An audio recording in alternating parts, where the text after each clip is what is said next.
Billionaire అంటే ఇది ట్రస్టెడా కాదా, ఇందులో ఫ్రీలాన్సింగ్ జాబ్స్ వస్తారావా అని ఇలాంటి డౌట్స్ ఉన్న ప్రతి ఒక్కరికి ఇది ఒక గన్ షాట్ ఆన్సర్. ఎందుకంటే ఇప్పుడు నేను చెప్పబోయేది థియరీ కాదు, ఇది నా first freelancing project earning with proof.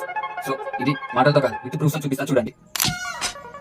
So ఇది వచ్చేసి మన ఫ్రీలాన్సింగ్ సైట్. ఇందులో మెనూకి వెళ్ళి ఆర్డర్స్లో చూస్తే మనం చేసిన ప్రాజెక్ట్ డీటెయిల్స్ అన్నీ క్లియర్ కట్గా కనపడతాయి. అది కూడా with order date, due on, amount, status and action. Next ఇప్పుడు మన ఎర్నింగ్స్కి వచ్చేసి ఎర్నింగ్స్లో ఏముందో చూద్దాం. ఇప్పుడు చేసిన రీసెంట్ ప్రాజెక్ట్ మీద ఈరోజు మనకి వచ్చిన ఎర్నింగ్స్ ఇవి. నేను కూడా స్టూడెంట్, నాకు ఎలాంటి బ్యాక్గ్రౌండ్ లేదు, కానీ రైట్ ప్లాట్ఫామ్, రైట్ స్కిల్స్ నేర్చుకోవడం వల్ల ఇప్పుడు నేను ఈ పొజిషన్లో ఉన్నాను. మాటలు కాదు, ప్రూఫ్ చూడండి. డిజిటల్ బిలియనర్ అంటే ఇక్కడ స్కిల్స్ తో పాటు 100% రిజల్ట్స్ కూడా ఉంటాయి. సో మీరు సీరియస్ అయితే మీ జర్నీ ఇక్కడ నుంచి స్టార్ట్ చేయండి. Join digital billionaire. Thank you.